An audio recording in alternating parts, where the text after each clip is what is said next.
Hello, snacks. Welcome back, my name is water. Drink it. Okay, first things first. We're gonna give a shout out to some resolved updates to some previous stories we checked out. Remember the whole declawing fiasco in a previous video? Well, there's another final update to this after they came across the best of Redditor updates post that someone compiled together of their story. So they decided to answer a few more questions and clarify some things, which, I'll be honest, not much of it is anything we don't already know or have been confirmed. Just that, yes, her therapist she's been seeing for 2 years does believe that they are on the spectrum, so that was pretty much cemented down. And to give a really rough TLDR for those unaware of this story, OP wanted to know if they could put their 2 cats to their boyfriend's parents' place. The parents requested that their cats be declawed. However, they're admittedly not aware of how severe declawing is, like it's pretty much tearing off the fingers of a human being. And OP tries to explain this to the boyfriend and also out loud to the family, but unfortunately, though they are right, they came across as a bit of a condescending a-hole as they were trying to explain it. But overall, things got resolved and everyone understood each side of things, and boyfriend and OP are as strong and happy as ever. As to what happened to the cats specifically, they stayed with a family friend for way less money since she liked my cats. She was sad when I took them back. But okay, not all of this is as interesting or important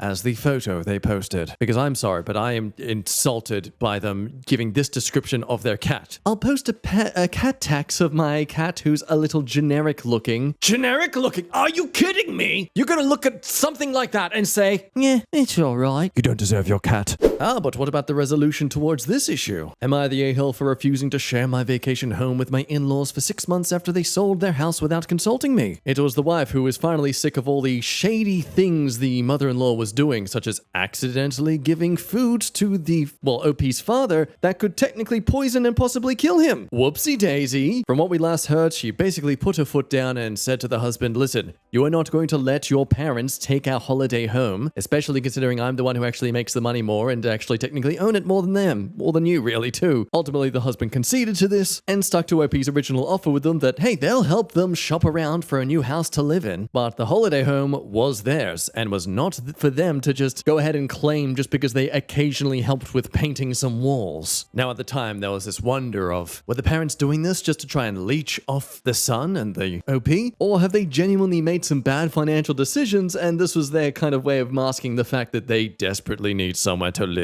Well, in the update, in-laws did sell their house. They made little to no money as apparently they took out a cash-out refinance a few years ago. So they had no down payment for a smaller place. They are now renting an apartment, as I really refuse to help them financially. We did help move their stuff into the new places, so they didn't have to pay for movers. Basically, they were trying to live rent-free. My husband has barely spoken to them now. The light bulb truly went off with all of this, so they suck. I knew. It seems he finally does too. But they're not in the beach house, and they won't be staying there anytime soon, because I still don't trust them. So hooray! Mommy got what she wanted. However, as this comment says, I'm sure one day we're going to eventually come across this post. I visited the beach house, and my husband's parents were living there. Husband is begging me to understand.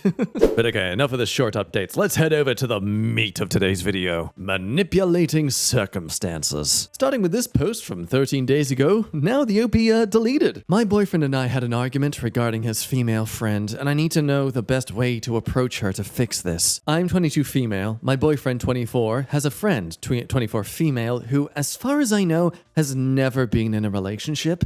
Ever since their friendship started, she would give my boyfriend a Valentine's gift every year. So a few days ago, I brought my discomfort about this since I'm currently his girlfriend and told the friend I would appreciate it if she respects my request to stop giving him Valentines. She disregarded my feelings, so I brought this up with my boyfriend, who also disregarded my feelings, which led me to saying some hurtful things about the friend and even accused her of being in love with my boyfriend and trying to keep him to herself. Well, ever since then, he's been ghosting me. He doesn't even come by the restaurant I work at anymore. Where we met, I figured the best way to handle this is to talk to the friend. I still have her number. I also know where she lives and works. What's holding me back from talking to her, though, is that I'm afraid that my boyfriend told her that what I said about her from our argument. So what would be the best way to approach her? So undoubtedly, it sounds like this boyfriend clearly has some sort of thing for the female friend to defend her so instantaneously? And then maybe this female friend all this time is like manipulated the situation herself to make him realize that, oh, she's such a good friend. Wow, she's even taking my own clothes off for me. What a good friend. Now, of course, it is important to know though, what were the hurtful things that suddenly made the boyfriend ghost OP like this? Well, in response to a comment, they say that he got quiet, but I can tell he was angry. I thought he was going to yell, but he didn't. Now, he did say, I think we should break up, but he told me he thinks we should. I don't believe this is final. He's probably just needs time to think, but I want to get through the friend first before things get worse.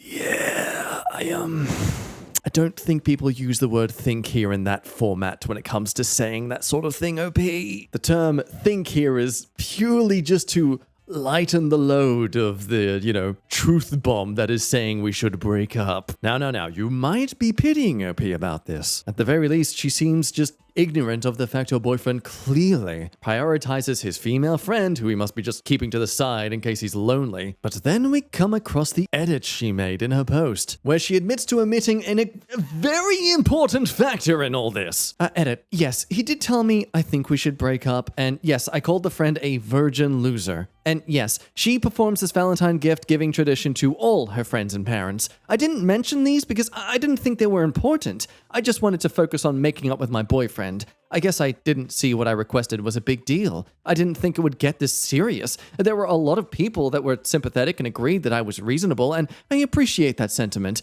Although, I would have appreciated more if they gave me the advice I asked for. That's why I came here. I guess my Valentine's has become my sad. Considering this was the factor of our breakup, I'll stop contacting him at least until Friday, and give him a few days to reconsider. Maybe next time he sees my text, he'll realize how much he misses me. Yeah, and if you click your heels 3 times and wish real hard, you can fly. So unanimously, the comment was saying that this is clearly a breakup. You need to just move on. Don't bother contacting this friend. It's just a complete invasion of personal boundaries. And so, fair enough. The OP decides to just move on from— Just kidding, 6 days later! Granted, I knew this was a long shot, but I decided to contact the friend. Someone suggested me to show this post to my boyfriend, but I didn't do that because I thought he would ignore it, just like all my other texts and calls. Instead, I decided to show some of the replies I'd gotten to show the friend that this is weird behavior between friends. I'd ask if she can just be honest for once, that she may actually do in fact have feelings for my boyfriend. She replied that she would like to speak in private, and invited me to her apartment. Okay, so I've been scouring the comments for like the last couple of minutes, and I assure you, any comments here that are actually supporting the OP and not telling her, move on, he's not interested, he's broken up with you, blah, blah, blah. It's like 1 out of every 15 comments actually support the OP in what she's trying to think. It's like she specifically targeted the ones with downvotes and be like, yes, it's like golf. The lower number means it's the popular and highest score. But okay, she goes to the apartment. What happens next? Well, this all happened yesterday. What I thought would be a conversation about trying to understand each other instead turned into a big dunk on me. She told me the reason she's telling me this to my face instead of through a text is because since I'm acting immature about this whole thing, I'm gonna talk to you like a child. She felt that even just the little things about her life that I shared with strangers and then showed their distorted judgments towards her were wrong. Pretty sure you'll share this too, but as soon as I finish what I said here and you walk out of here, I'm blocking your number and trying not to think of you ever again, just like your boyfriend's name is trying to do. I then brought up some family issues she would share whenever she just wanted to get sympathy. Well, she yelled at me and said that's her life that she shares with her friends and said I'm talking about her life to strangers to get my own sympathy. She then said, unlike you, I don't judge people's value based on relationship status or if they sleep with people or not. Your ex-boyfriend is an awesome person. He deserves every good thing in his life. I thought you could be one of them. I thought you were a funny and sweet person, and I liked how you made him smile. Now, whenever he thinks about you, he gets upset. And by the way, you two are definitely over. And no, I'm not going to help you understand about my lack of love life. There's nothing to understand. This is my life, and you're not involved in it, and you never will be. And you'll never be involved in your ex-boyfriends ever again. I was trying not to cry during this berating. Even when I broke down, she still kept talking while I couldn't even get a word in. I just said I just want to talk to him, but she kept telling me to get out. And when I calmed down a little in my car, I called my boyfriend, it automatically goes to voicemail. That's never happened before. I called again and it goes to voicemail. I think he finally blocked me. I think we are over. I think it took me like 30 minutes to feel okay to drive. My friends or roommates tried to comfort me, but I was too exhausted, so I just took a nap. I'm still not feeling all that great, but I'm gonna try to move on. Ah, man, normally you kind of want to have sympathy towards the person whose heart's been broken here, but really, seems like they needed this. And again, to be fair, this is just a 4-month relationship. It's not exactly like a couple of years. It's not like they've moved in together. Opie's just been blindsided by their own actions. As this comment says, she did the same thing on Reddit as she did in her relationship. She only paid attention to the things she wanted and discarded everything else. Even after everything that's happened, she still thinks she is the victim. Best thing to come of this is her boyfriend has realized exactly what kind of person to avoid in a relationship. But hey, despite all this, some people still think not the a-hole. Like, okay, she got insecure and upset about her boyfriend receiving gifts from another girl, but that is just human emotion to feel jealous. And yes, it was wrong to say names to the best friend, but both best friend and boyfriend just sidelined her feelings, which was not right. I mean, would you say any of that is valid? It does seem rather drastic of the boyfriend to just dump her after making one bad comment that was clearly emotionally charged. It's not surprising that she'd resort to behaving like that when her boyfriend's response to her feeling hurt and disregarded is further disregarding. And now for another classic tale of non-monogamy in the same way someone tests if they can swim by diving into the deep end of the pool. Beginning at the start of February, last summer, while on vacation with my wife, Dee, 27 female, and I, 29 male, we were approached by another couple while on a cruise. We had dinner and drinks with them for a couple of days and had some interesting conversations about their open relationship. They floated several options to us, a threesome, soft or hard swap, but in the end, we both weren't comfortable with the idea, but it planted the seed. We researched and talked till we finally felt ready to start exploring. At first, it was fun going through the apps and looking at different profiles. We both saw the responses the two of us were getting, and we laughed at some and cringed at others. I learned from watching the ones that caught my wife's eye and tweaked my profiles to emulate those, and surprisingly, it did help my responses.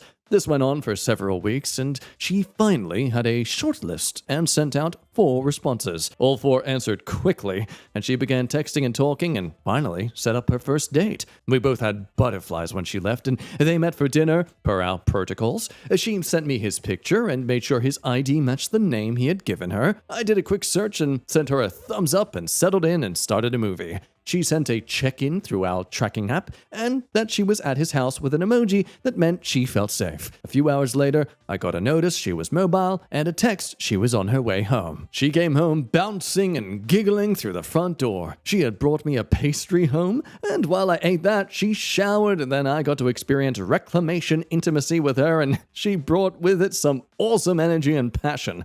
We talked the next morning, both of us excited about last night. We had made plans for a date night for the two of us the following night after her date and had a wonderful night. The following week, she met guy number 2 for a short coffee date after work, and they hit it off and made plans for a date the following week. Our agreement in the beginning was a 1 date per week limit, at her request. She had a second date with guy 1 the same week, but I said the coffee date shouldn't count as a date since it was basically a meet and greet. The second date with guy number 1 went well, and I got another dose of emotional energy afterward. Now, after her second date, I got an invite from someone I had been talking with, and we set a date to have drinks and see where things led us from there. I was excited, but Dee was struggling a little as I got ready to leave. We hugged it out, and I offered to stay if she wanted me to, but she said she needed to push through it and would be all right. I met Kathy, and per protocol, sent Dee a picture and began talking with Kathy. We were getting along great, and she suggested going somewhere a little more quiet. I was kind of waiting for a response from Dee and sent a question mark, which was followed by a thumbs up from Dee. Kathy and I stopped at a bakery and then went to her house, and I checked in again. We cuddled for a while and made out on our couch. Kathy said she didn't want to hook up on the first date, which I respected. However, later she initiated oral, which became mutual, and that ended in the shower together. As I got dressed to leave, Kathy said we had unfinished business and wanted to know when we could see each other again. I told her about my weekly limit and that sometime next week would be lovely, and she said to call her and we will plan on dinner in. But I came home to find Dee Dee in tears, and it looked like she had been crying for quite some time. She thought she could handle it, but said she just went downhill the whole night. I did everything I could to comfort and reassure her. She finally settled down and just cuddled until we went to sleep. The next day, she was withdrawn and moped around the house. I finally got her to open up and talk about it. She felt like she needed some more time to be okay with sharing me and asked if we could slow down. I said I would, and I asked if she wanted to talk to someone or if both of us should see a counselor together. She said she would try to see a therapist and we could go from there. So the next day, I'm doing some chores outside, and when I came in, I heard Dee Dee talking on the phone and making plans for next Thursday. When she got off the phone, I asked who she was talking to, and she acted startled and started talking about taking the cars down and getting them washed today. I asked her what was going on next Friday, and she said she had a date with guy number 2. I said I thought we were going to slow down and work on some things first, and her answer was that they had already planned their date last week when they had coffee, and she felt bad about canceling on him. So I asked her if I was the only one not allowed to date now because of her feelings while she got to keep dating other people. Well, after some back and forth, she said it wasn't fair to guy number 2 because he had already made plans. So I picked up my phone and started texting when I was done, and Dee Dee asked me what I was doing. I said I was confirming a date with Kathy for next Friday and got a text alert that just as I said that. But Wednesday morning, before we left for work, Dee Dee came to me asking me to please cancel my date with Kathy until she could get in and talk with a therapist. I asked her for her phone and started composing a text message to guy number 2. I typed, "I'm sorry, but I have closed my open marriage with my husband until I can work through some of my issues. I hope you understand how sorry I am and forgive me for the short notice, but my marriage is the most important thing to me right now." I handed the phone back to her to read and said, "If you hit send, I will cancel my date, and then you can copy it and send it to guy number 1 as well." She looked like I had just run over her dog with the car. She said I was being mean and didn't care about her feelings. I asked her if that message wasn't the same thing she wanted me to send to Kathy. I said it was her choice, but to make it quick, I told her I had agreed to slow things down, but I expected that it would be fair and she would do the same. So maybe we need to just close and start over, or maybe just stay closed if this is how she is going to handle issues when they come up. I don't think it's fair for her to close my side when I did nothing wrong. So fair enough. I feel it's really hard to understand the wife's side of things here when it's very clear she's just obviously insecure. But does she go through with canceling her original dates? Well, in a quick update, so Dee Dee sent the messages I wrote with an addition. Due to a crisis I had after my husband's first date, guy number 1 was gracious and understood,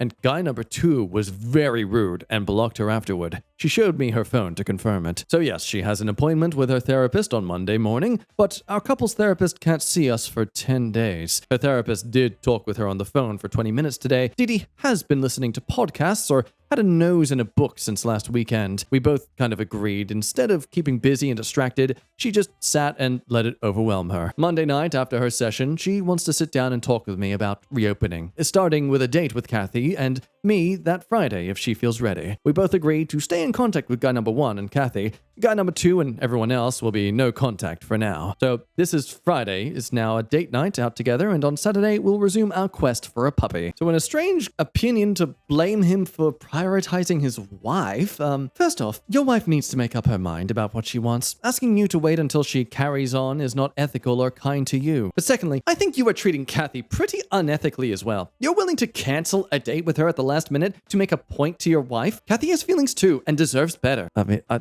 don't know, man. They literally went on one date and it's just mutual hookup sort of relationship vibes. I don't... You're disrespecting your friends with benefits by saying you care about your wife more. Now, the OP responded to this to let us know that he was actually very respectful and mature in his message to Kathy. That, yeah, just something had come up and they have to cancel their date, but he's still interested, of course. He'll just have to delay it for another week. Kathy's response was to send a racy picture and further encouragement. She must be very offended. So yes, it's radiating a lot of the rules for thee, but not for me sort of personality. Some are even warning OP that it's possible she's looking for a hot wifing sort of experience. Her ultimate end goal is just to be able to cuck you. Hope you like your willy in a clamp, Mr. OP. And in case it isn't clear, Kathy is aware of his situation. He's been upfront about everything that is going on and his intentions. Now it's over 2 weeks later, we finally get an update. How have things resolved? So after a quick summary of all the events that occurred in the first post. She went to a therapist and she had a plan to go out with a girlfriend and keep herself busy instead of sitting at home and circling the drain thinking about my date. I went on the next date and came home before she did, and when she got home, I got a hug, but that was about it. But at least she wasn't crying, and it was some improvement. Friday morning, she woke up whining about my third date and wanting to know if I would postpone it. I said it would be unfair to cancel my date with Kathy on such short notice, but if she felt that way, we could just chalk this up to a failed experiment and go back to monogamy. We ate lunch together later, and she said she felt better about it and wanted me to go ahead with my date. It's like a ping pong ball bouncing across every single wall with her state of mind. Well, I had a great time and came home just bouncing. But when I came home, I saw 2 wine bottles almost empty on the kitchen counter, and Dee Dee curled up on the couch intoxicated. I didn't get a warm welcome home. She was short, sarcastic, and mean. I said, that's it. This isn't going to work out, and she could consider our marriage closed again, and I went to bed. Saturday morning, I woke up disappointed and slightly angry about the whole situation. I got a hungover Dee Dee out of bed and said we needed to have a serious talk. I waited until she was on her second cup of coffee before I got started. So our deal was I would go on a couple of dates, and if she was fine, she could start dating again. If she wasn't fine, we would close for 6 months to give her time to exercise her demons, and then I would start dating again if things went well. She could then start dating again herself too. But now I told her I was through. I didn't want to come home after a date and have to deal with all this drama again. I said that's not what you had to deal with when you came home, and it just wasn't fair. She said she was sorry for what she said last night, and she knows she acted awful towards me and kept saying how sorry she was, but I reminded her what we agreed upon, and that she should send a last message to anyone she was still talking to before she blocked them and deleted all her dating profiles. Now, she wants to stay in contact with a couple of them since they have become friends, but I said they would be a distraction and temptation that wouldn't be healthy. I told her that we could have one more couple session for closure and could keep seeing her individual therapist or get a new one if she thought that would help, and maybe in the fall we could revisit this again. But she begged for another chance, but I said I couldn't take the emotional roller coaster anymore and she just needed more time to sort through and deal with her feelings before we opened up again. She said I was lucky to find someone like Kathy whom I connected with so fast and was afraid it might take a long time for me to find somebody like that when we tried again. Now to add on, this is a morning after he made this post. I wrote half of this last night and the rest this morning. When I reread it, there was a lot of anger last night. I have tried the last few weeks to be supportive and shower Dee Dee with extra love and attention to help her get through this. For now, we are closed and I feel some resentment, and I am sure Dee Dee may as well, and we will address that. Thanks if you made it this far. Now, I don't know if I'm a bit biased here because it's sort of refreshing to finally see it being a woman who's acting this immature about an open relationship and not the man, because usually it's always the woman who finally gets someone and the man's like, oh, no, I'm totally not okay with this. But this comment is not happy with OP. Your lack of patience, flexibility, and empathy is stunning. Every time she is trying to work through difficult feelings, you are basically telling her, be okay right now or we go back to monogamy. It sounds like she's trying to acclimate but struggling. So your solution is that you need an equal number of dates that she has had and she should just not? I guess so she can sit home and drink wine instead of going on her own date? How well did that work? Going on to have the same energy as kids these days. This is why kids these days are so weak and feminine. Apparently, OP needs to get therapy himself because he's showing a distinct lack of empathy. Now, do you think they have a point, though? It does seem that every time the wife gets upset, he pretty much punishes her, if that makes sense, by closing the relationship. But that's it. Clearly, that's not what she wants. What she wants is for him to not be seeing anyone else, which is obviously a problem here because that just means that she gets to have all the free fun of being in an open relationship and he's not allowed to at all to keep her happy. As another comment says, like, yeah, every time she is trying to work through feelings, she asks him to shut down his side while hoping she can continue in hers, as was proven in the first post when she was trying to still organize dates despite admitting that she's not comfortable with her husband seeing other people. I think it's kind of ironic to accuse the OP of being selfish and lacking empathy about the situation when she's literally doing that herself. But let me know what you think. It's very complicated and a great reason why I don't think I could ever bother doing this sort of thing. Not because it wouldn't be fun. It just, you know, it's like an affair in general, really. It just sounds exhausting. So with that, friends, we'll end today's video there. Thank you so much for watching. Water, drinky. Okay, you be good. Love you. Bye.